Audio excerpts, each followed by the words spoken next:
We're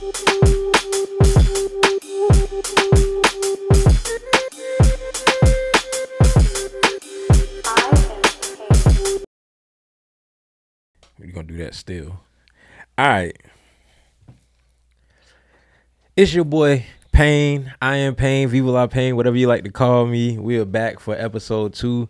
We already did episode 2, and we will tell y'all more about that. But this is episode 2.2. So we right back at y'all. We at Neon Camel Studios in sunny Orlando. Shout out to that everybody. You know what I'm saying? One time for Neon Camel in the building.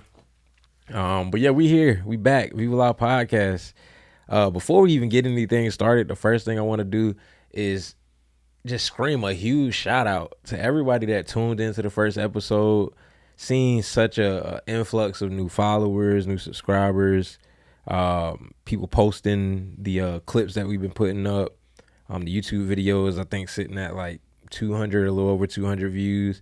To me, that means the world because that's the first episode. Y'all didn't even know I wanted to do a podcast. It's just something I kind of dropped on y'all. And y'all been tuning in. Y'all been actually like wanting more. So apologies for the second episode not being here. But like I said, that's why we're here right now on what they call Love Day. We just doing what we love. You feel me? So yeah. So welcome back. We got a nice little show. I got a few topics, conversations, a few YouTube videos I want to go through. Just kind of reflecting on some of the topics that have been on my mind this past month because we haven't been with y'all for about a month and a half since the last taping. Yeah, something like that. Yeah, so we back at it. But yeah, before we get started again, we got Abdul on the audio side. I don't know if y'all can hear him, but Abdul is here, fully present. You feel me? Yeah, I mean, we got Eric on camera operations and all that. You feel me? No. You know, we also got another homie in the room, first time in there with us. We got Brendan. You know what I mean? If y'all been at Lake Hava, y'all know y'all seen the homie. What's up, guys? You know what I'm saying? In the building. So, yeah, I mean, we just going to take it easy. We're going to keep it flowing just like that. So, you know, we're going to start out with our quote of the day. You know what I mean? I actually had a couple. What was on my mind was, since the show is called Viva La Podcast, and like I told y'all in the first episode, it's all about, like, finding that freedom, whatever freedom is to you. But I would say the freedom is the freedom to exercise yourself, you know, create the world around you that you want to see. And that always starts on the inside. So I got a few quotes of people saying things like that. So we got first up, actually, I'm gonna switch the first one. The first one we're going to put up is Gil Scott-Heron. If y'all don't know Gil Scott-Heron, old poetic vibey of the 70s, the true style of hippie that I would want to be a representative of. But his quote is, "The revolution that takes place in your head, nobody will ever see that." He's also the coiner of the very popular phrase, "The revolution will not be televised." So essentially, that's kind of what he's saying. It's like the revolution that we really want to see in the world, people will use their lives and their energy to go and try to fight that out in the world. But really, it's a whole war going on inside of you that if you can like master that, you will ultimately change the world outside of you because that stuff resonates outside of you. So definitely want to start with that one. We got one by Ralph Waldo Emerson. I think he wrote a famous book or something, right? I remember hearing this name in high school. Anybody know the book that Ralph Waldo Emerson made? Oh, crap. Not off the top of my head. I used to know. Yeah, that might be it. Yo, Brendan, we might need you to Google that right quick. Every revolution was first a thought in one man's mind. And when the same thought occurs to another man, it is the key to that era. To me, that means that the revolution still starts on the inside, and any change that needs to be made will always have to start internally before it could actually be external. Did we figure out the book? Yeah, there's first thing that Google pops up with is self-reliance. Self-reliance. That's it. 1841, and then Nature. I guess what could have been his first book in 1836, The American Scholar. They go on to name several books: Society and Solitude, The Oversoul, Essays, The Poet. I heard about Essays too. But yeah, those first two were definitely the most popular ones. I remember hearing his name in like high school. And I might have even. Oh, actually, one of the topics we're gonna talk about today is the test that I did on myself to be able to study in my sleep. And now that I think about it, I think the Self Reliance was the one that was one of the first books that I studied in my sleep. So that's why his name is actually popping up to me too. And here's a quote that doesn't have an author. It says, "Before revolution can start in the streets, it first has to happen in the mind." And that's that's piggybacking off the first two quotes. So at the end of the day, I think everything is saying start inside, then you can start bringing that change that you felt on the inside to the outside. And that's always been the concept of this show. It's been the concept of my life for the last couple of years. It's been the concept of my music, anything that I create. So with that said, we're going to go ahead and move on to the next part of the show.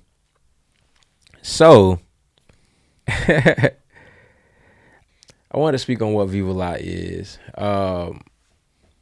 Anybody that's been watching my journey for some time now, you know that like I've created so many different concepts and brand ideas and things like that. Like every new thing that I got into became like, hey, this could be a brand. So we've had Team Pain fresh at UCF. We've had We Are Pain fresh out of UCF. We had a couple brands during college too, event organizations and stuff like that.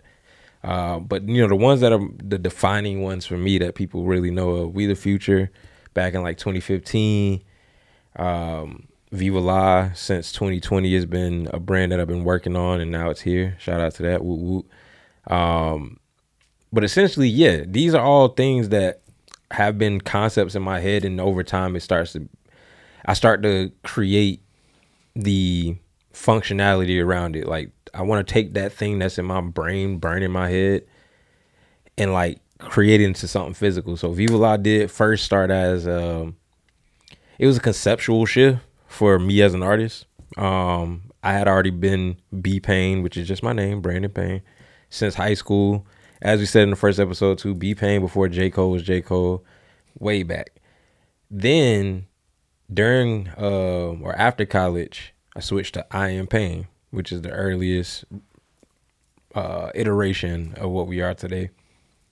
I Am Pain was an affirmation. B Pain was me literally being the pain that I was feeling. That's how I've conceptualized it in my head. That's how it'll be written in my book. So during the B Pain era, I was living through the trauma of losing my mom. Didn't even know it. Fully unaware that how it was affecting me. Just kind of living through life and, putting my best foot forward. I Am Pain era was me claiming that trauma and saying, while this is something that has affected me, it won't be the thing that defines me. And if it does define me in any way, it's going to be with me pushing that energy forward, seeing the strength in that struggle.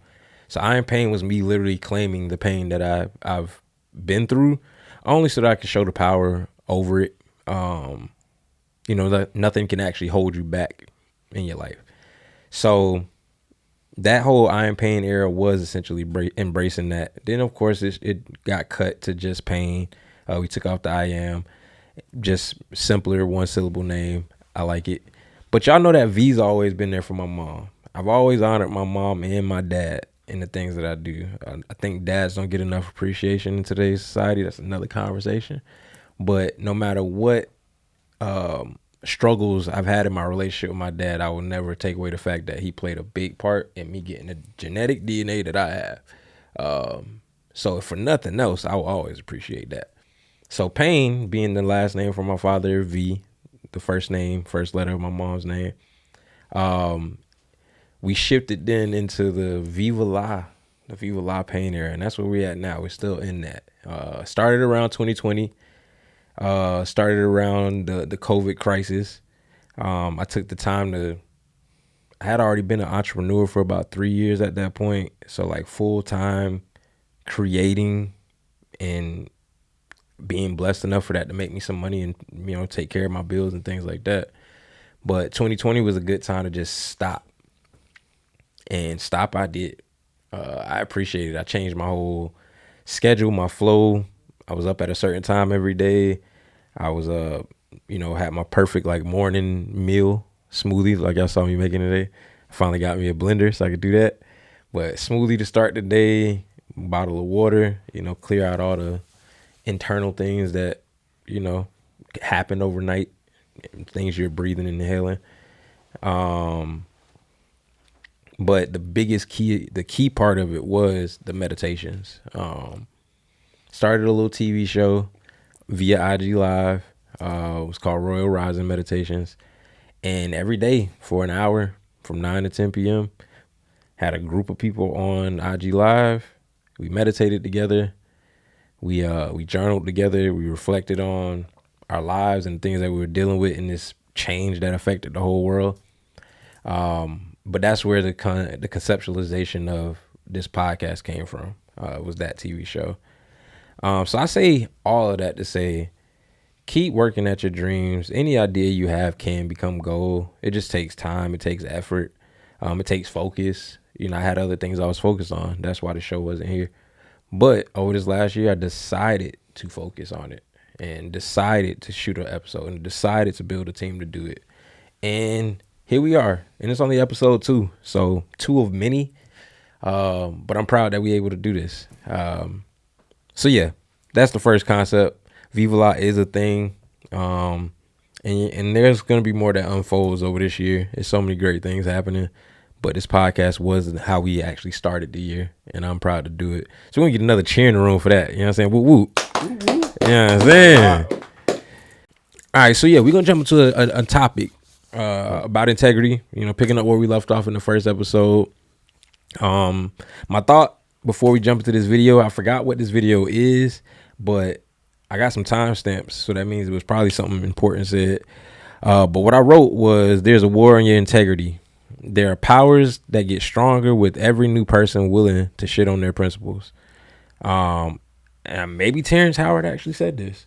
So yeah, we're going to jump into this video right quick. I got 2 clips from it that are pretty important. One starts right at the beginning and the other is around like 4 minutes. But it's a video or interview of Terrence Howard on the PBD podcast.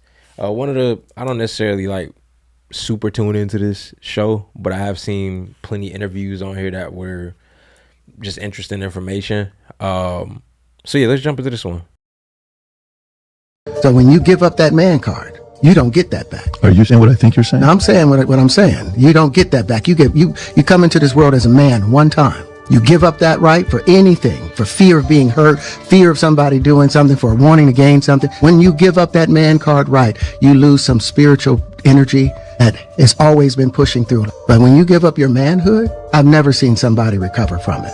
That was all the people that went to the puffy parties. That was all the people that did all those things thinking that there was never going to be a consequence for what they were doing. Get punked out and pimped out by some greater desire. You should have a greater desire than being a man.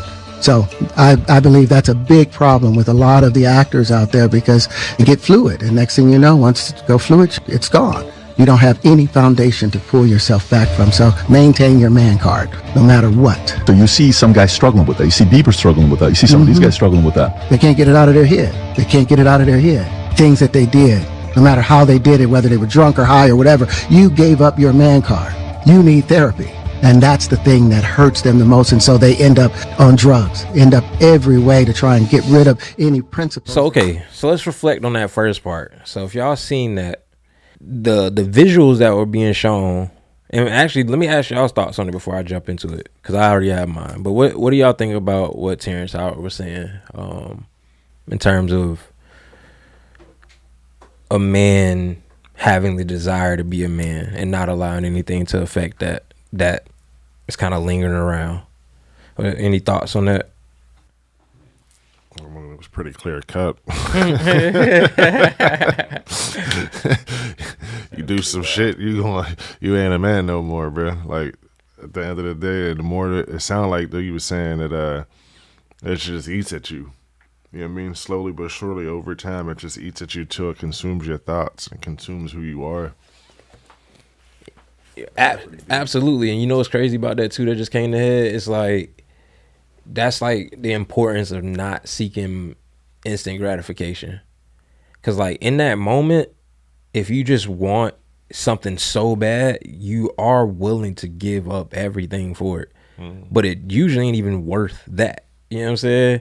So like people get so caught up in wanting right now and not even taking the time to realize if they even need said thing or opportunity or whatever it is. So they'll be willing to give up everything for it. And it's like, I don't want to lose that piece of myself, bro. And like I've seen people that have been at like my age group or experience level, whatever it may be.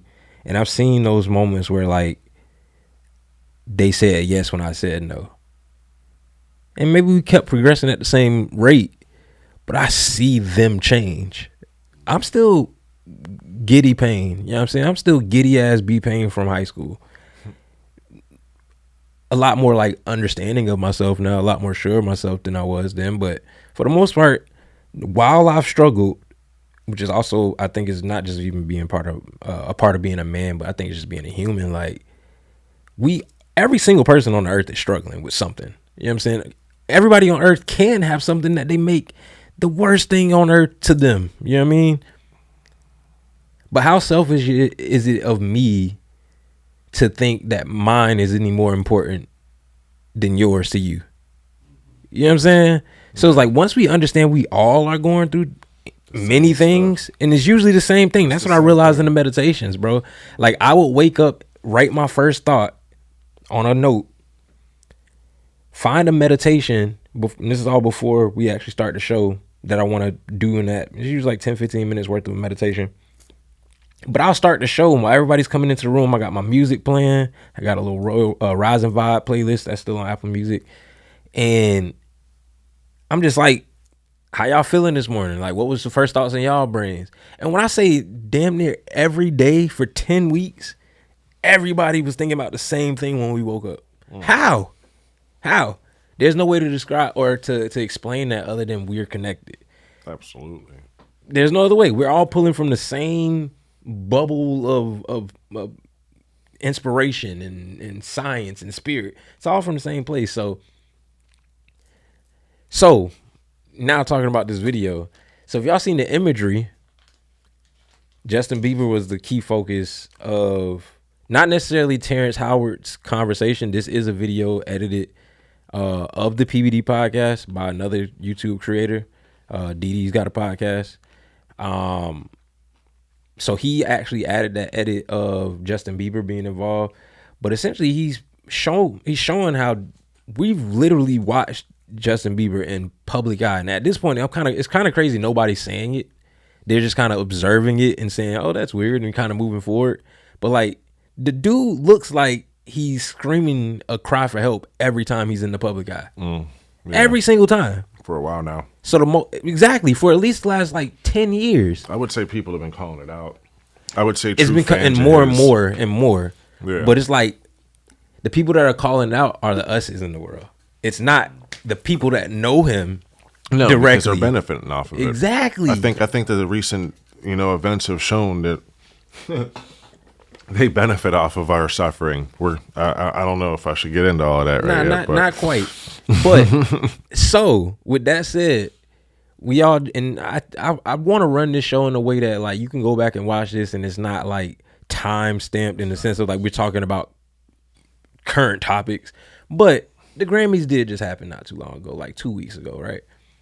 And I loved the song that Justin Bieber performed. I actually really liked that song. I was already a fan of that song since last year when it first dropped. And I didn't actually pay attention. I was playing Madden, I think, while the Grammys was happening. But I had my ear, and I would turn the eye a few times to kind of catch what's happening. And I was already a little disturbed internally. Something in my body, and let me not say disturbed, but something in my body was saying, what's happening here? He's on there in his boxers, performing this song in front of the world. And it's like, I guess the first thought I had really was like, what's the concept? This song it's not really about being in your boxers. You know what I'm saying? But maybe he's playing on that. Maybe he's like portraying him in his safe space. I'm in that mode right now. Create my album. It's all about being in your safe space, right? So I'm like, maybe that's what it is. But he looked disturbed. his face. Let's pull up in the new tab just so the people can get a viewing if they didn't see it. You might even be able to just Google a picture, but Justin Bieber Grammy performance. I just want y'all to see how disturbed he looked. And at this point, I'm convinced that he's trying to signal help me versus we're just observing it and he doesn't even need it. We just see it. And we don't gotta watch the whole thing. I really just want to click through and show how his face looks in the presence of it. He looks, yeah.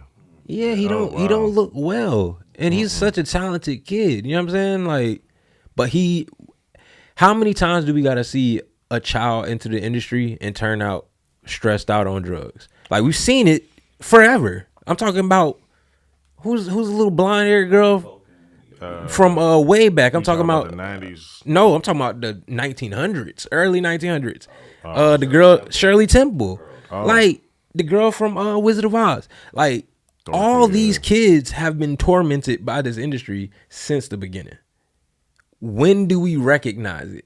Or when do we, as the regular common folk, which is still majority, when do we recognize we're not crazy for seeing this stuff as weird? And actually stand on, this is weird. Who's doing this? Why are they doing this? I don't think that I think people are so caught up in the entertainment value that these people provide them that they're willing to overlook whatever potential red flags that they're seeing, truthfully. Because there's no way that a human being can watch some of the stuff, hear some of the stuff that Corey Feldman had said back in the 80s, in the 90s. The 80s, bro. You know, this isn't, like you said, this isn't new. This has been happening since almost the beginning. So it's like, people have heard that. People have seen that cry. And I think that people are just willing to brush it under the rug for their entertainment purposes. Selfish. It's like people won't look past their own nose. And that's the thing that frustrates me the most. I've learned to give a little grace in that too. Absolutely. Because I've also been too scared to say these things. Like, the fact that I got a show and I'm saying this out loud is a huge step forward for me. 10 years ago, 15 years ago, where I was having these same thoughts but a little less formed, I would have never said this stuff out loud. Literally only in quiet conversations.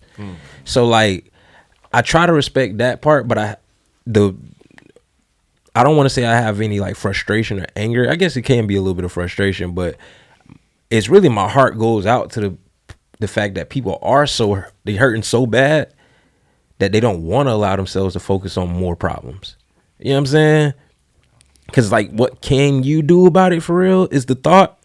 But like I said, at least recognizing it, accepting it as true, taking accountability for any role you might play in it. Maybe you watch a lot of Nickelodeon growing up, and now you realize, stop supporting it. Exactly, there's things you can do to take accountability. Stop going to that store. I think once people do those things, that's the internal change that makes a big difference on the outside. It's not that you have to go out and fight a war against people.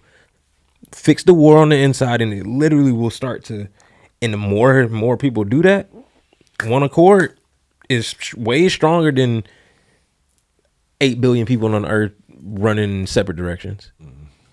Let's get at least 3 running in the same direction. Then that 3 turns into 10. You know what I'm saying? It multiplies, yeah. So yeah, so that was a clip that I definitely wanted to cut through. But in that same video, we do got another clip, and I forgot exactly what it's about. But it's a minute-long clip from that same Terrence Howard and PBD interview. You need therapy. And that's the thing that hurts them the most. And so they end up on drugs, end up every way to try and get rid of any principles there are. And that's what the business does. And the women that trade their bodies to go and get the role, they get to the point where they have their Oscar, they have their money, but they don't have their dream. They don't have the soul that they started with. It's like achieving don't mean anything. If I get all the Nobel Prizes from doing all of this, but in the process I have to trade out all of my integrity to do it so that they can stay in place, what benefit is that if I lose my integrity? You got to go in as a principal. And what we were brought in here is men. You don't trade that in, no matter what. Over the last 5 or so years that Terrence, I think the first one where people were really going crazy laughing at him was when he did the Joe Rogan one. When he did the whole 2-time or the It was because he was part of the 1 flat Earth community and stuff like that. And it's like, I people don't have didn't to catch it. This is the thing. You don't have to agree with everything somebody says to agree with one thing they say. You see what I'm saying? First off, and most times I don't agree with everything everybody says, and I don't think y'all will agree with everything I say. That's the point. That's the point of like people having individual perspectives, but you still got to be willing to hear people out. Like that whole. So this is the core of the problem. What we're talking about, exactly what we were talking about. The observation of Terrence Howard as a being that has some pretty interesting thoughts to throw out there. We let media tell us he's crazy, he's weird. Right. Not everybody just jumps on that bandwagon. Meanwhile, nobody actually ever even listened to the full interview. They couldn't even wrap their head around what he was saying in a moment, but they just jumped on the, he's crazy. That goes back to what I was saying the other day. The truth doesn't matter anymore. What can I get you to repeat? If I can get you to repeat, just one person to repeat what I said, it's the truth. It becomes the truth. It's crazy, and it's the age that we live in, but... Meanwhile, that coincides with influencers and things like that being the biggest voices, and it's like, as long as you get one of them said, you already got 1 million, 2 million, 3 million people. One person, jump exactly. That's the scary part. You can get one person to repeat it, and there's 3 million people screaming the same thing overnight. Right. What you about to say, Brendan? No, I was gonna say. I mean, it goes into the fact that you got to stand for something, or else you fall for nothing. That's basically what he's saying. You know, you can't let that go, or else it'll never come back. Yeah, having these outward desires, and it's like, my desire is to maintain my integrity. If that's my number one principle, there's no way anything happening around me is gonna shift that. But people's desire is to be rich. Yeah. People's desire is to have a big house and a fast ass car, or to have all the women in the world. And it's like, bro, that don't even matter to your humanity. Like, none of those things actually matter to the stuff that truly matters while you're on this earth for the amount of time that you are. But he brought up fear too, and we kind of started speaking on fear with that first section. So I got another little concept I want to throw out there. I got a shirt too that I wear called Faith Over Fear. So I got some thoughts that I wrote about that I'm gonna just reflect on. We can have a little convo about it. So first thought: faith is of and in God or higher energy, no matter, whatever you believe. But in this higher energy that's smarter, stronger, has a wider perspective than you as a human being. This is a duality thought. So faith is of and in God, higher energy. Fear and doubt is of Satan, lower energy. God, Satan, to me, those are just things, names, titles to put on positive energy, negative energy. Those things break down to, just like the yin and yang, ain't all good and all bad. There's a little bit of good in the bad, and there's a little bit of bad in the good too. So those two things are the constant battle as humans, that whether we're aware of it or not, that we're facing on a daily basis. We're dealing with, do we have faith or do we have fear? The fear will blind you from the faith. The faith will completely overcome the fear. Maintaining a healthy mind through any struggle is key to surviving and thriving past that struggle. The struggle is inevitable. As I said, every human on the planet is going through a thing or multiple things. But how is your mind when you're struggling? Rent's coming up. You don't have all the money for rent. So now you're at home depressed about it. Now you might eat a little bit more because, what is it, depression eating and shit like that. People do that. So now you're spending extra money you don't even need to be spending. Oh, now you don't feel well. Now you're not going to go to work tomorrow because now you might be physically sick or you might just be mentally sick. But something doesn't feel good and now you're not going to go to work.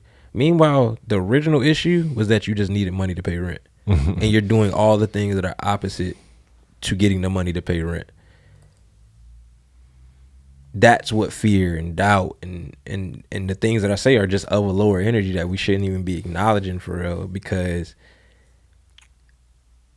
I hate that I have to always keep reflecting on it, but like, I lost my mom at 16, bro, and I can honestly say if I didn't focus on maintaining a healthy mind, I probably wouldn't be alive. You know what I'm saying? If I'm just being honest, like, I know other people that went through this and they don't handle it as well. You know what I mean? And it's hard. So I get it. But I did have some kind of foundation growing up that told me that my struggles aren't mine to carry. You know what I'm saying? And like that's where faith comes from. That's where my faith lies. It's the idea that nothing happening to me is ever happening to me. The shit is happening for me. Something bumps me this way, it's probably because there was gonna be something up there that was gonna probably hurt me. And like, yeah, it was a stumble that made me turn this way, but at least I'm going in a good direction. And I don't have to know. I don't have to know that there was the trouble up there to keep having Probably faith. in your best interest not to know. Ignorance Exactly. is I don't bliss. even want to have to know. Like, bro, when I say I made the decision about 2-3 years ago, and that's been literally the game changing time of my life right now, I did make the decision that like I want to be able to walk forward blind. Not being blindly led by a human, not being blindly led by a pastor, not being blindly led by a guru or a business guru or mentor. I want to close my eyes and know I'm being led by something that's stronger and more powerful than all of that. To some people that's Buddha, some people that's Shiva, some people that's Ra. It's not my journey to judge anybody's thoughts on those things, but I know what that being is to me, and it ain't steered me wrong. You know what I'm saying? So I'm gonna keep pushing in that, because at the end of the day, like I said, we're all going through things, and the more we focus on all the stuff we're going through, the more we're not gonna get past it. Whatever's at the front of your mind ultimately happens, and I don't want the worst possible outcome to always be at the front of my consciousness. I might not be able to see the positive outcome, but I'd rather focus on whatever it is happening. You know what I mean? So the concept of all of this is we try to manifest things so hard that we forget to be present when that higher being, to me, God, Yah, is presenting it his way. So like people will decide, I really want to get this promotion at my job and I'm going to do everything I can. But if that promotion is not meant for you, maybe you're supposed to be at a whole nother job. Maybe you're supposed to be starting your own business this year. But to you, the level up, the come up that you were looking for, you're trying to push that so hard when really there's a better outcome waiting for you that you just aren't aware of and you don't need to be aware of. Big facts. If you don't mind, I'm gonna cut you off on that. Just my situation that happened to me earlier, or the end of 2025, bro. Like, you're talking everything that I've been living the past 6 months. I lost my job 6 months ago, and devastating for me in the moment. But at the same time, something told me like this was for a reason. You know what I mean? To just walk in faith. However, I'm not going to sit here and lie and say that the past couple of weeks or the past couple of months have been the easiest situation. You know what I mean? Knowing my situation, like mentally, it's very tough. And I'm sitting here like, well, I don't know what else to do but get a 4 or a 9 to 5. You know what I mean? To make a little bit of money to try to change my situation for the better. And I'm like, in my own mind, I'm like, do what you know, get where you need to be to get the bare minimum, and then you can move on faith from there. But I guess ultimately looking at it all as in big pictures, if I was really moving in faith, I wouldn't have been pressed about a 9 to 5. I wouldn't be pressed about my current situation. I just keep moving and doing what I need to do, buying the $200 lens instead of worrying about paying some rent that I don't even have right now. It's usually working out in our favor no matter what, and it's just us getting in the way of it. Typically, with our mind. It's our mind first. Always the mind first. But what I will say in observing that, yeah, there was definitely fear. I could notice that there was fear in that situation for you. I mean, I had my little moment of going through that exact feeling too, throughout last year for like 2 months too. The doubt and all that stuff, but bro, and I watched it keep coming up. Like the fear, even though like you would see the triumph and see like the positive, and that'll float for like a week, and then like something will come up and it's like back to the doubt nonstop. But that moment of doubt and fear was getting shorter and shorter and shorter and shorter and shorter and shorter. Oh, and the time of faith was getting bigger and bigger and bigger and bigger.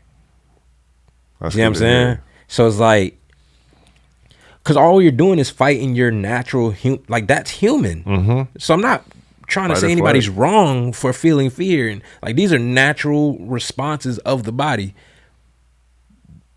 But the goal to me of life is to transcend your human body, because you are a spirit. So why am I going to let my animalistic human body control my spirit when really my spirit is the thing that has the most information? My spirit is floating when I'm sleeping. My spirit is picking up information. My body can only do shit when I'm awake, when I can observe things that can send information to my brain to then make a concept out of. Brain, also physical. My spirit is the most powerful thing I got rocking with me. So I'd rather lean on that. You know what I'm saying? So that it's overcoming your humanness while also accepting that you're a human, so you don't even have to stress about what you're stressing about. It's kind of wild. But with that said, we all gonna take a little quick break. So yeah. So that's faith and fear, right? Faith and fear are the things that come onto your plate when you're grinding for success. So we're gonna jump into success. We also talked about success in the first episode. And I kind of gave a little rundown of like what I see as success for me. And it's just being able to live a healthy life, doing what I love without having to worry about outwardly things. Plain and simple. That can be me with a job. That can be me being a full-time entrepreneur. That can be me moving to Cambodia and just ducking off. There's a lot of options I have for that. But if my dream of success meant me owning a Maserati, having a 10-bedroom house, kind of like slims down my opportunity, right? It means I gotta do that. One certain thing. Yeah. Exactly. And it's like, that's not what I'm looking for. So, as I said, my success is me doing what I love while serving the purpose I have on this earth. Whatever it is, I'm just being used and following that. I'm not rich in materials, but I'm rich in connection, faith, trust. God himself is in me. Those are the things that I personally value. My challenge to any listener is to take the time to decide what it is you value.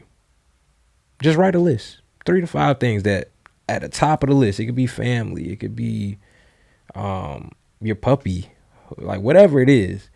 Make that list and see how your decisions change when you keep those things at the front of your brain. Because it will cause you to not make certain decisions that can alter your life. It will cause you to make that left instead of making that right. You know what I'm saying? That's ultimately the goal. So I just wanted to put that out there. Like, find your success. I don't want anything I'm saying to make people feel like you got to do what I'm doing. But what I do want is to at least provide the critical thinking prompts. You know what I'm saying? So that people can take that time. Because, like, that's what we're here to do. I hope anything I've experienced can help the next person. And I want to hear anybody else's story. So that's where y'all got to drop stuff in the comments.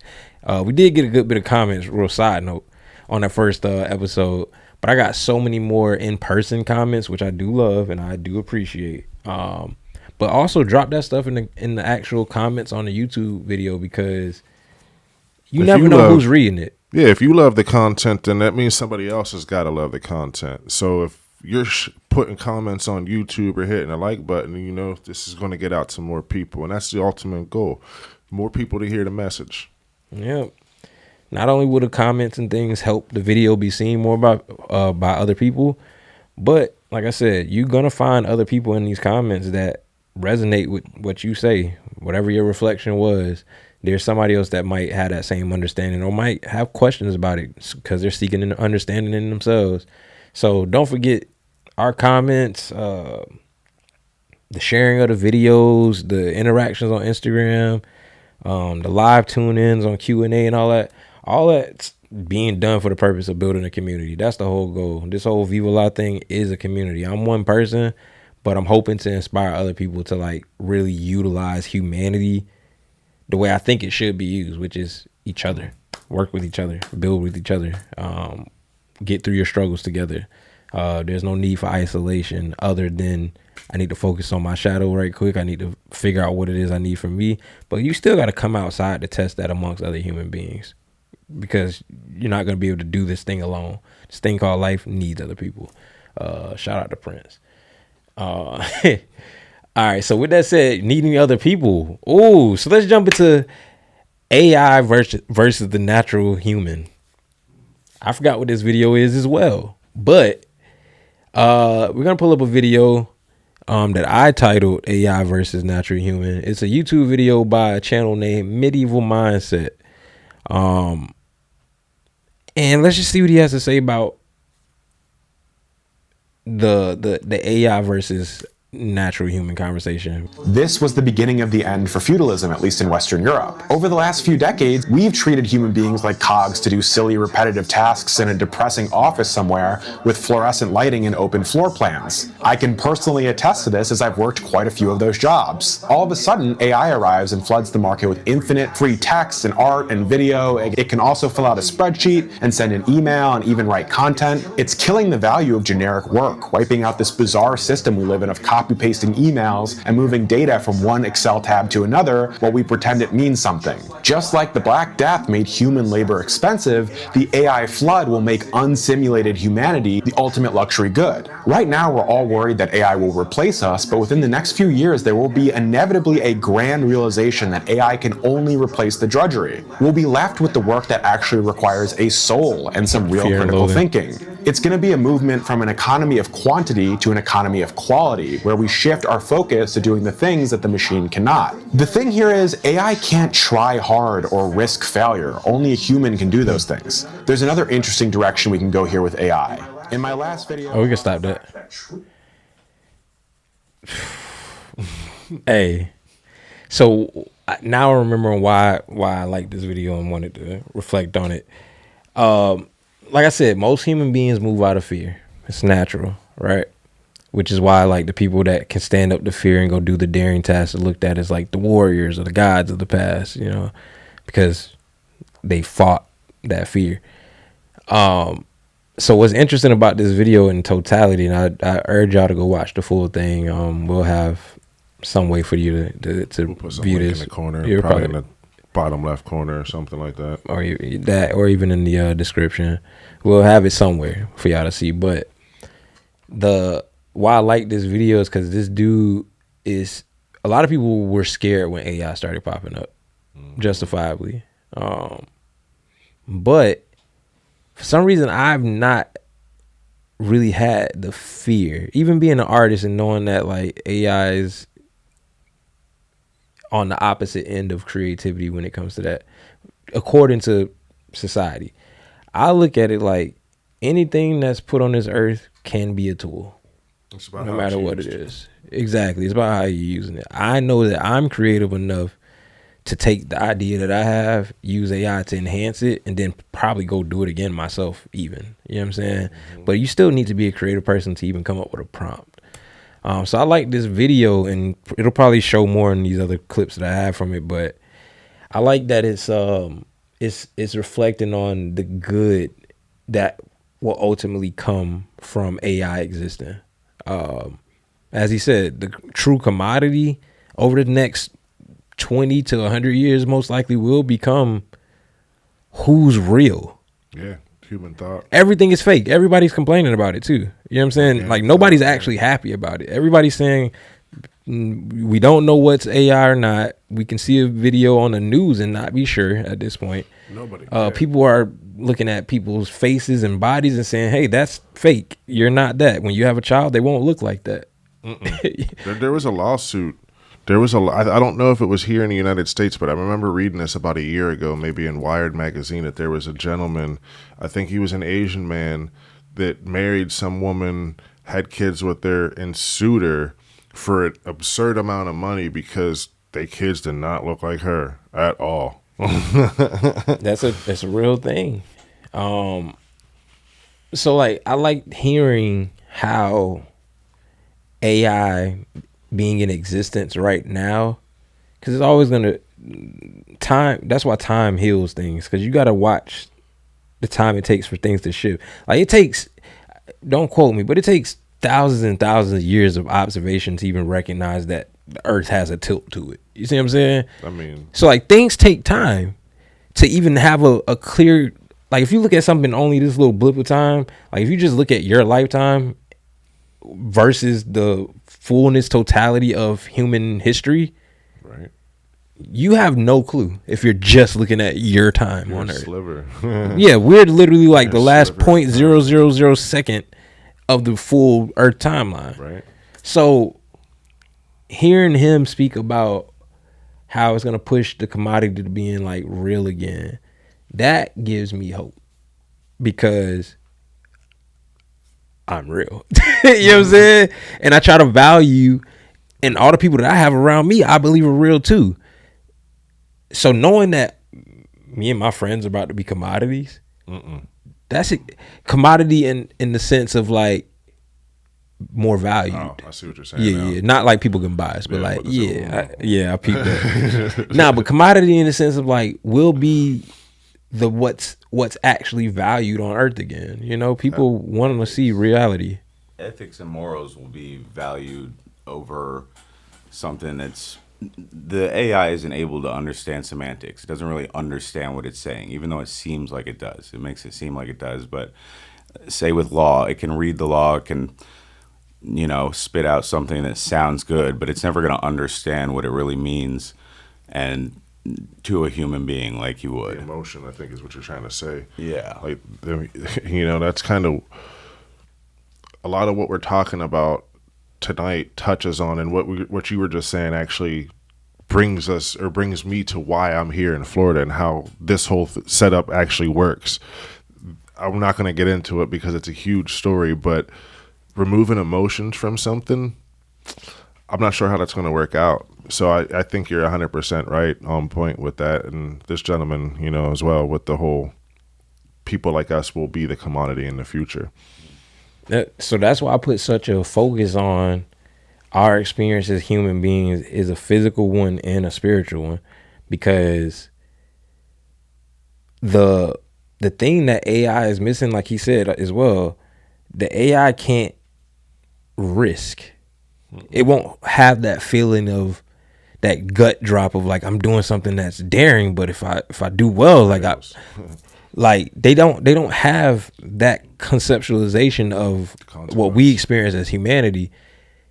I also believe the same thing about spirits.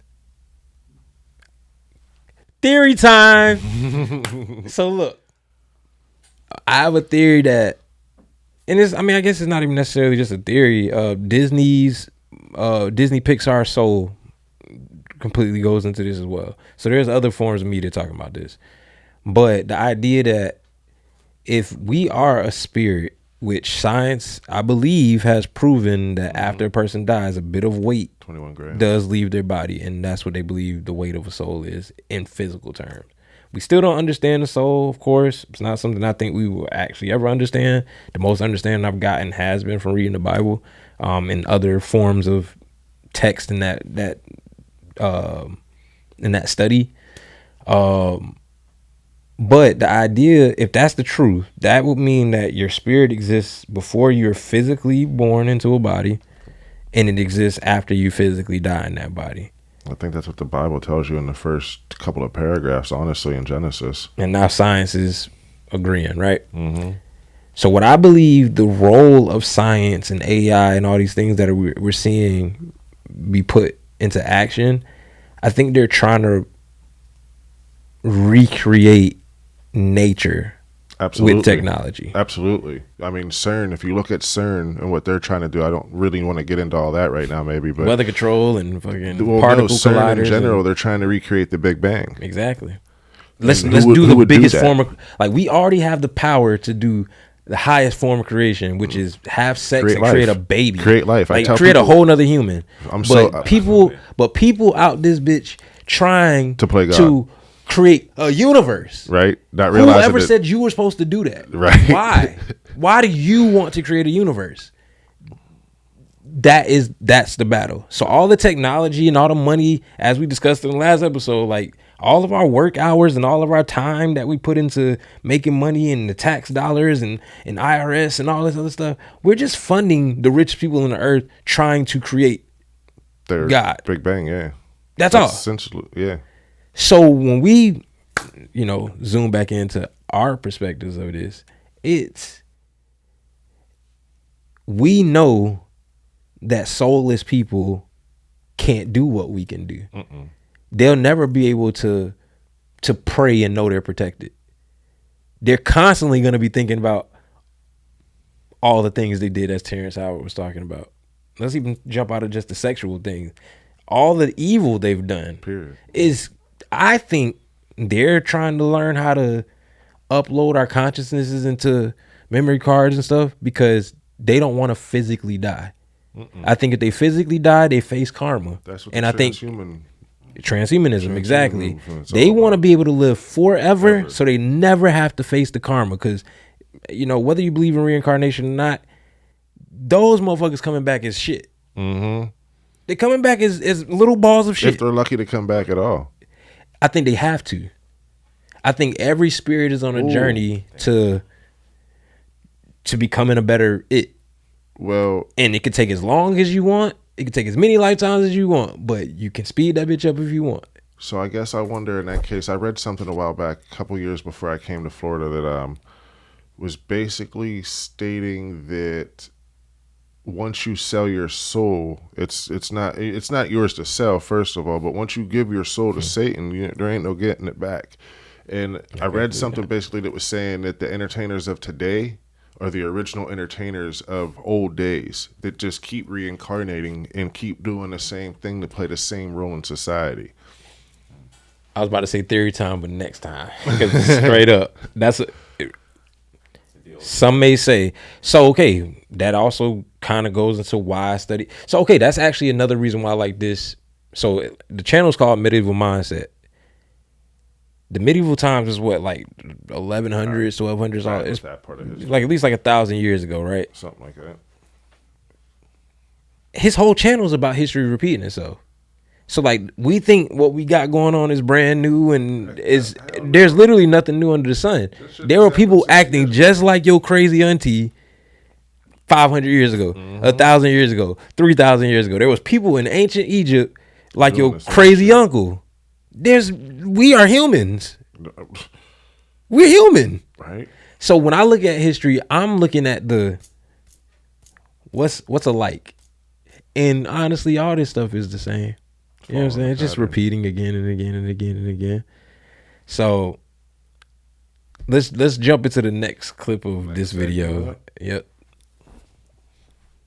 You in this state. It's perfectly optimized for retention, and it's getting better and better at removing any friction between you and that sweet, sweet dopamine. Call me an optimist, but I think the new renaissance of the 2030s will involve us falling in love with the human process again, even human error. When you're at a concert and the singer hits the wrong note or the drum pattern is a little off, it proves that consciousness made a choice. AI can't do this. This humanism could even extend to our common spaces. Maybe we'll finally get a splash of color among all the corporate white and millennial gray in the weird sterile environments we've gotten used to. I want a ball pit at McDonald's again, damn it. I'm aware they're really hard to clean, and I know I'm too old to play in there, but just knowing kids have access to something fun and real would put my mind at ease. Also, if all of social media becomes AI slop, then maybe people will start putting more stock in human experiences and products again. But these things don't just happen. We have to actively choose them. The divine choice Pico talks about is the choice to be a creator rather than a consumer. He's not talking about you because you're consuming this video and this is good content. So make sure to watch the whole thing.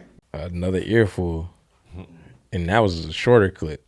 But exactly, it's like people gonna crave, like I've experienced that in person where like, and I've been that person too, where you're on stage and the mic goes out or something like that. Yo, when you just keep going and show like that level of professionalism, you watch the audience go from feeling embarrassment for you to like feeling like this level of triumph with you. Yeah. Like you watch it happen. I've seen it and I've been on stage for it. So it's like, there's something in our subconscious, in our humanness that like needs to see mistakes, that needs to see failures, that needs to see things that aren't perfect because we will never be perfect. So why am I not being reassured? Why am I not being reassured by nature itself that perfection doesn't exist? but it's still perfect because it is what it is. Perfectly imperfect. Exactly. That's something I've always said about. Exactly. So, clothing line coming soon, y'all. Just so y'all know, it's the I'm clothing line. It's gonna be I'm perfect with a slash, imperfect, I'm perfect. I dig it. I'm patient, impatient. You know what I'm saying? dig that. It's just reclaiming these words and saying, no, I'm gonna affirm the better version of myself. I might not be that today, but as long as I keep telling myself that, I'll at least consciously be making a decision to be that and not just fall into my natural nature. You know what I'm saying? That's something else I have to shout out to you for real, man. Throughout the past year, you're like things that I'm dealing with, you notice it and you always nudge me in the right direction. And I'm super thankful for that. I like that's kind of what I meant in my Facebook post the other day, thanking you for my birthday and all that, dude. Like, you've been an amazing friend to me over the past year. And I hope you know that, because I that's how I feel. So I just want you to know that, bro. Like, you've been, I can't even put it into words. Like, for real, you've been amazing as a friend. I'm gonna leave the emotional stuff from here. Get back to the topic, but hey man, I am just trying to be a human to know to you is other to be humans. blessed. That's all I'm because everybody got something that they offer me. You know what I'm saying? And it could be something small, it could be something big. It doesn't matter. We're all human beings. So I appreciate that. And that just gives me reassurance that I gotta keep living in faith, bro. Because that's all I've ever trying to push to the people around me. No matter what's going on, you gonna be fine. Because you've always been fine every time things went wrong before. You ain't die though. Right? You still here, so you gonna get through it at the end of the day. But yeah, so with that, let's jump into that last clip of the AI versus natural human. It's that I queued that up to about 1507. 15. Oh wait, I'm not there. What's do crazy right on is I was 15. just thinking exactly what he was saying about the colors. I was thinking about the company Samsung and how a few generations of phones ago, they were colorful. When you thought of Samsung, you thought of this bright, colorful screen, super AMOLED. It was beautiful. Now they're just your regular, everyday phone. Remember the old Macs where it was like the fat back, curved back with it. You had the blue ones, you had the pink ones, you had the orange, the green ones. Like, that was what my school looked like. You know what I'm saying? That was my school library. Yep, absolutely. So like now, yeah, exactly. Everything is grayed out, just like movies. Just like, I mean, I think one of the bigger examples is that Cars. Batman versus Superman movie or the Justice League thing. How like it was just super gray. That has become the world. I like the way you described it, corporate browns and corporate grays. Everything is that. And ain't that what you see in all the movies about the future? It's like everything is one color in the future. There's a movie I watched a few years back called The Cleric that was really... The Cleric? The Cleric, yeah. Very eye-opening, and it was very, like, everything was white and gray. Everything. Yeah, very that's... dystopian, like, why y'all think I dress like this? Like, now that I'm thinking about it, maybe that's my own way of being defiant and rebellious to the system. Because, like, I'm a 90s baby. 90s was all about color splashes and multiple colors flipped together and multiple patterns. And I love my... I gotta be colorful, bro. Like, I can't do that. And then, I mean, that's a whole nother... Yeah. All right. This video is called Why the 2030s Will Be the New Renaissance. And we close. Best art, and he was a genius, etc., etc. I don't think we need to go this far, but to me, the Chalamet speech was maybe the first step towards the post-cringe era. I think the 2030s will see a return to new sincerity, and we're already seeing cracks in the armor. People, myself included, are sick of the detached irony and having to be sarcastic about everything. Just like what you like and do what you want to do with your whole heart. The 2030s will belong to the Benvenuto Cellinis of the world. Boom. I think that's it. Like, I think what he's saying there, as far as people already getting sick of it, like, I noticed that just in the way that people are living nowadays. I see a lot of people doing more, like, for example, canning of fruit. They're gardening more. They're using more home remedies. Like, there's traditional things that we've lost, I'd say, from like the 80s to the 90s or to now. We started to lose some of them traditions or whatever else, and I'm seeing a lot more people like taking that up now. Like, millennials are canning fruits and using herbs and such now. It's like there's always a reason to have hope. It's like, while it looks like the world is going to complete crap, there is a rise in that. You know what I'm saying? For sure. And that's all it takes. It takes a few people making a decision to do the other thing. And that's so where So what he's referencing in this for that part of the clip, he's talking about the Timothy Chalamet speech. I forgot what it was at. I think it was like it was Golden Globes or something like that, Oscars maybe. But he was speaking about how he, if I'm not mistaken, it's been a little minute now, but I think he was speaking about how he's okay with knowing that he wants to be great at this thing that he's doing. Where like in a time like this, I mean, I don't even remember this even in elementary school. Like the whole thing about being the smart kid that wants to answer the questions, you're gonna get picked on. Like everybody's gonna, oh, look at you, teacher's pet, and oh, you think you're so smart. So he was like, I don't want to be afraid to say I want to be great at this thing, and I'm gonna work hard, and y'all gonna see me fail sometimes to get there. But and it's like that's how you should feel about anything you care about. But people, as he said, he thinks that was the end of the cringe era, because that's somebody on that pedestal level that's influencing. Unfortunately, it has to come from him. And should I say that same shit? Been saying that same shit from the whole time I've been public. But it doesn't hurt to have him say it too. You know what I'm saying? Because wider audience. But I completely feel that. Like, I've enjoyed, even with this podcast, I've enjoyed not being good at something again. Picking up pool last year was that for me. Let me just be bad at some shit till I'm good at it again. It's a journey. You know what I'm saying? Let me see. Fear of not being good. For a while. Yeah, fight that. Like, who the fuck ever expected it to be perfect? And like, as soon as you start, who said you were gonna be the most perfect tennis player as soon as you pick up a racket? Nobody ever said that, because that's not true. That's not how it works. So where does that expectation come from? Where did that expectation even like dig itself into you that your subconscious believes it? When really, no, anything worth it is going to take time, and you got to be okay with that. Would you say that maybe computers played a part in the wanting perfection out of things? And what I mean by computers, I guess I would be talking more so along the lines of like autocorrect or spell checks, like not having to think for yourself, not having to remember phone numbers, things like that. Probably did, honestly. I mean, it's plenty factors. Let's not get it wrong. It's plenty factors, but I would say that's a huge one for sure. I mean, that was how we get to AI. Yeah. So just absolutely wanting convenience, ultimately, like the convenience of having a meal that you pop into the microwave, opposed to having to go out to your garden, cut the lettuce fresh off however it grows. I'm sorry, I'm not a botanist or anything, but however it works. You got to cut the tomatoes fresh off the vine to come in there, wash them off or whatever else to make your salad for the evening. Like, people would rather just have it in a bag, right, instead of having good organic quality food that's actually nourishing your body. And AI accelerates itself. It's the same thing that's been happening with computers since the 70s. Moore's law, everything doubles every 10 years. And the same thing's going to happen with AI. It's going to use itself to make itself better. Right. Well, I think we need to be doing that ourselves instead, working on ourselves instead of working on that, using ourselves to make ourselves better. I think I have to agree with what Payne said earlier about using AI as a tool. I've definitely relied on it heavily. I just went through a lawsuit and I relied on it heavily with that.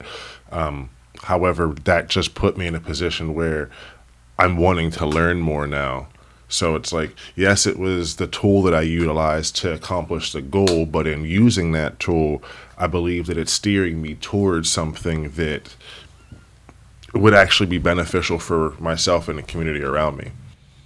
I look at things as being catalysts. Like, if it took AI for me to explore this idea more, that don't mean I can't double back and do my own research after AI. AI might have just structured how I do my research. You know what I'm saying? Yeah. It's like people look at, I'm not a fan of looking at anything as a negative.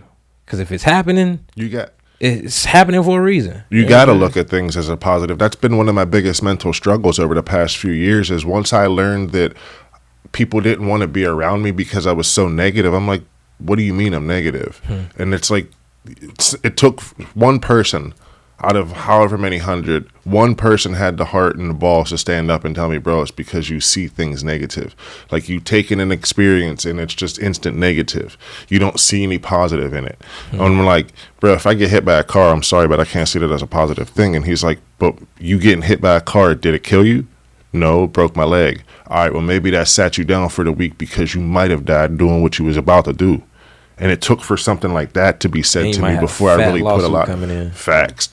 And it's not even about the money thing, but the fact is just it could have changed my entire outcome. Something that I wouldn't have done. Like, I never listened to my body before that, and the anxiety that I would get, or the gut feeling that I would get that would tell me to stay my ass home. I walk out the door and find myself in handcuffs on some nut stuff that I ain't even really, you know what I mean? Just life would come at me in all different types of ways before that. So I'm thankful to learn that in that moment, and it's still a struggle. Can't have regrets, though. Definitely not. Never do. Yeah, because the funny thing about regrets is that you're looking at past you and saying, you should have known this thing I just learned. That's very true. Good point. It's like, how dumb? point. Like, would you do that to a child? No. Exactly. So why do it to Traumatize you them. as a child? You see what I'm saying? It's like you're looking back at this younger version of yourself, like, be smarter. It took me making that mistake to now learn this shit. You know what I mean? A fantastic way to put it, yeah. It's all part of the experience. It's been like the past week or so that I had that thought, like, why am I punishing myself for mistakes that I made as a child when you didn't know any better? You didn't have a father to teach you this. You're learning this as you go. It's okay to make mistakes. It's okay to fail or to, you know what I mean, drop the ball here. You're learning as long as you're able to correct yourself or take correction from somebody else. Right. And I think that's the biggest thing. Correcting yourself is great. Taking correction from somebody else, that I think is the biggest thing. It's kind of what I was talking about earlier too, with the, like, how solitude is necessary to face yourself. But you still have to go and test that self in community. In the world, yeah. It's a dual thing, because you can think you got everything, but if you think you got it over your anger issues, right? But that's because you ain't pissing yourself off. You ain't, yeah. But wait till you step outside and somebody speeds by you when you about to step off the sidewalk. Do you cuss them out? I catch myself doing it all the time. I initially snap. My initial response is aggression, and then it's like, stop, slow down. It's not that big of a deal. But notice you said initial. People don't even consider that there's multiple. Like, once you breathe, once you take a deep breath, that response already starts to shift. That's already, yeah. Because you're literally acting out of your animalistic nature if it's emotion first. Like, I think you do have, like, I think emotion should be acknowledged, but I don't think emotion should control you. You see what I'm saying? Like, emotions are real. It's a thing that your body literally produces based on experiences and all that. But I think it has to run through some logical input to have even have like a conceptualization of what you're feeling. You know what I'm saying? Like, say you said, I don't even want to say y'all said it, but say I'm in a conversation and we joking and it's like a new friend. He's like, man, your mama. I could choose to feel disrespected by that. I could feel like you actually know my mom and you're talking shit about her, right? Right. But is that logically true? I just met you. You have no idea that I lost my mom. How could they? And you probably didn't mean it that way. Yeah. So if my first response is the thing I go with, angry, fight, unnecessary. But that 1 second or 2 seconds or 3 seconds that I could just take a deep breath and remove yourself from that situation. And even a step further, that's probably the next level. I would like to say I'm at the level of today where I can, in that moment, say, I know you didn't mean it like that, bro, but I lost my mom. Well, that's touchy. It's a little touchy. I know you, and they'll typically, oh, my bad, bro. And I'm like, no, you're good. Like, I promise you're okay. I just wanted you to know. Yeah. And now we friends. It could have easily been fight, fuck this person forever. But now I got a new brother. Now I got a brother. Like, response is everything, bro. And people get so controlled by their emotions. and think that's like G code. And especially as a man, if we're going back to the original conversation, it's like, as a man, I think that's beneath you. There's no reason you responding like that. If I punch the first dude that steps on my shoe, how dumb that's, sorry for the term, and I've been kind of cussing it, but that's bitch made. That's a bitch ass dude. The one that automatically wants to fight because somebody said something crazy to them. And it's not to say you ain't tough and all that. Like, you could be tough, but you're not Viva La. You're not living in freedom if the moment something gets you off your zen, you live there. Like, I'm trying to run back to my zen every time I'm off that. If something shifts me in a little bit, I'm like, yo, where the peace at? Where the peace? I need peace. I want peace. I only want peace. Where is it? Fast.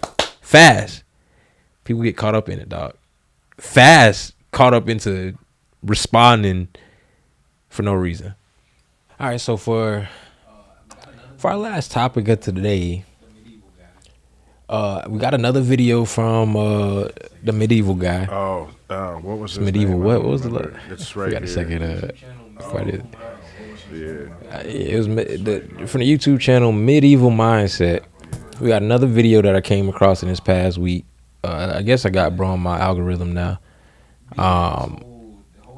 But being that the whole topic of this show is pretty much freedom, true freedom, freedom in your fullest sense as a spirit, as a human, all the rights that come with that.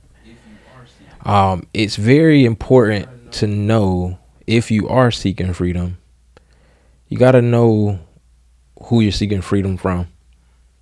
Who are the powers that currently own your life, your being, your energy. And I think this clip perfectly describes and conceptualizes that concept. So we're just going to run that right quick. Operating independently of national laws in the exact same way that the free companies did. It's a scary thought, and this isn't going away anytime soon. Speaking of national laws, let's talk a little about overlapping sovereignty. We're taught with our current maps that the world is this coloring book where you have to stay inside the lines of your country that you live in. But if you look at a map of who owns your data, who defends your bank account, and who controls the satellites over your head, those lines start to disappear. In a way, we're moving back into something like the Holy Roman Empire, where you serve 5 masters and none of them agree on the rules. Let me dig into this a little more. In the year 1990, let's say, if you were standing in Paris, you were subject to French law, period. This system was created by the Peace of Westphalia in 1648 to stop wars of religion. Prior to this, in the Middle Ages, the map looked more like a Venn diagram. If you were in Paris in 1300, you were subject to the King of France, but also the Pope, maybe even your local guild. These authorities overlapped and competed and usually tended to ignore each other. Now, in the 21st century, we have sovereignty being eaten from 3 directions in a similar way to what medieval people experienced. You've got supranationalism, so for example, the EU passes a law like USB-C mandates, and suddenly Apple, a US company, changes its phone design for a user in Missouri. The sovereign US government didn't pass that law, but US citizens obey it. In the Middle Ages, you had free cities like Venice and Lubeck that cared more about trade with each other than the places that they were technically inside. We have that now too, and London and New York have more in common with each other than the rest of the country they exist in. Parag Khanna, the author of Connectography, argues that global supply chains now matter more than borders. A banker in London is functionally a citizen of a global archipelago of capital more than he's a citizen of the UK. Finally, you've got corporations starting to act like warlords. When Elon Musk decided whether or not to turn on Starlink satellites over Crimea, a private individual was making a sovereign military decision that determined the outcome of a battle. That's literally about as medieval as it gets. There's more to be said here than I can fit in this one video. So the question that I pose to everyone watching and listening is, who are you subject to? That's a great question right now. Like, you think you're subject to your country's government. That's usually the first thought. But then you realize your country's government is actually subject to some other entity. When you realize your Federal Reserve is not a federal entity. When you realize the Federal Reserve is an independently, privately owned company. When you realize that America is just Washington D.C. and everything else is owned through paperwork. When you realize that there's only about 3 countries left in the entire world that have a sovereign bank that is not owned by this Federal Reserve, it helps you see a little bit more clearly that you're not really subject to who you think you are. So really take that time, and I would actually suggest to watch that full video, because as his last video that we watched, he's talking about the comparison between and the similarities between medieval times and today, and it's pretty much the same thing. You know, as he said, like Elon Musk being able to shift the tides of a war in Crimea by making a decision that wasn't okayed by any government, which the governments are at war, not individual business owners. So you start to realize that there's different power structures at bay. In this country alone, you got the power of the people, which is just collective power as individuals working as one. You got political power, which is all the government entities. And then you got financial power, and that's the citizen that raises his business stakes to be an important player in the country. We know that politicians don't have money to run their election cycles. They get that money from independent business owners. How do the independent business owners make their money? Us, the individuals that are not sovereign, but just citizens of this country that buy and purchase goods and buy and sell goods. So we make independent business owner money. Independent business owner funds politician, and it's these cycles of power that are still also subject to a higher power above it. That's why I just choose God. So like, at least I understand the rules of the power that I'm subjecting myself to. At least I understand how to communicate with the power that I subject myself to. Can you communicate with your government if you got an issue? Not well. They said we can. Can you actually can you pray or request from your government something and it show itself if it's actually needed? Nah. So it's like, you got to take that time with yourself to really, like I said, decide who are you actually subjecting yourself to. And if you start that's all external. If we start internally, are you subjecting yourself to your faith or your fear or your faith? Are you subjecting yourself to your doubts? Are you subjecting yourself to people's views of you? Are you subjecting yourself to your emotions? It's a lot of things you could be, and when I say subject yourself to, that means that's something that is the ruler over you. That is the thing that you technically worship. You give jurisdiction. Good word. You give jurisdiction for that thing to control your existence. I'm not okay with that. And I have the hunch that most human beings are not okay with that. But critical thinking being at an all-time low, you might not even come to these conclusions of understanding where it's like, dang, I really am making sure my life is in alignment with something that doesn't have my best interest in mind, when I can be in alignment with something that does. And that just starts with me. Am I in alignment with myself? Is my spirit and my body on the same page? Start there. That's my suggestion. That's what I'm trying. And it seems to be working. So with that said, this is another dope episode. I think it was a really good episode. This is the comeback episode. Like I said, this is a Viva La Podcast episode 2.2. I can briefly tell y'all what happened with that. So we did have a second episode, and some of y'all were on TikTok and IG Live during that episode. It's a pretty cool episode. I'm thankful. You probably have a different experience with this than me, but I'm thankful that I don't even remember anything from the episode. because I didn't have to look at it. Yeah. In your case, I get that you were editing, and what's crazy is that it was this close to being done. I was just getting ready to We were almost done. It was about to get shown and uploaded that day. Oh my god. And the hard drive failed. The reason why I wanted to tell y'all this story is because nothing has to deter you from getting the job done. Things will happen. Failures will ultimately happen. What is it? Murphy's Law. Murphy's Law is can't go wrong. Will go anything. wrong. And I just seen something recently that kind of, I think it was like an observation of the movie Interstellar, and the dude reframed that thought even of Murphy's Law, because that's even a negative thought. Mm-hmm. You see what I'm saying? So he reframed it more so, and I forgot exactly the words, but it was something more in the lines of like,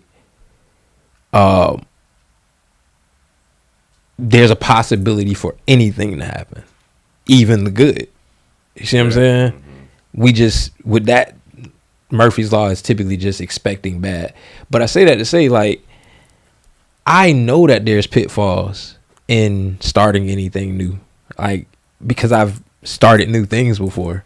And even, I say that to say there's beauty in experience. Trying things, failing, being bad at it for a little bit, getting better, learning the ins and outs of it. That was our second episode that was lost on that hard drive. And I'm talking about all of the video, all of the audio, the full edit that was done. So we don't even have access to go back and edit it today. Yeah, everything.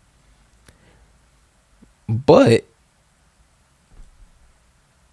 here we are today doing another great episode. So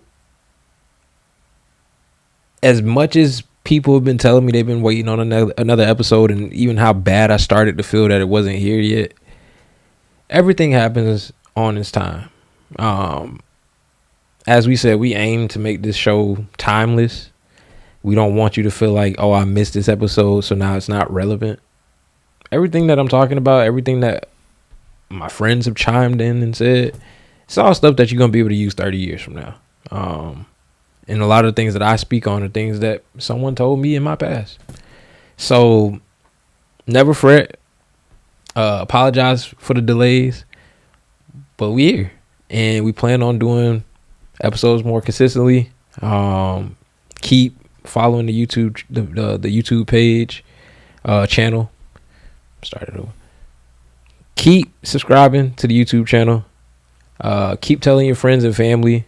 I believe that this show is for any ear. I think children can benefit from it.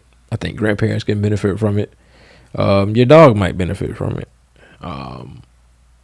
But show someone, because we're trying to cause a actual shift. So as I'm chasing my freedom and walking through this journey, I hope that the people that care about me and that I also care about are finding peace in that journey, because we all have different journeys, though there's so many similarities. And we're here to support it. I'm here to support. Please send messages, drop comments, ask questions. Because, we're looking for more things to respond to outside of all the craziness going on in society. I definitely want to hear from you individuals, what you're dealing with and stuff you're trying to work on. I've heard a few of those stories in the past month since the first episode, and that's been a very healing situation to work through. So, keep tuning in.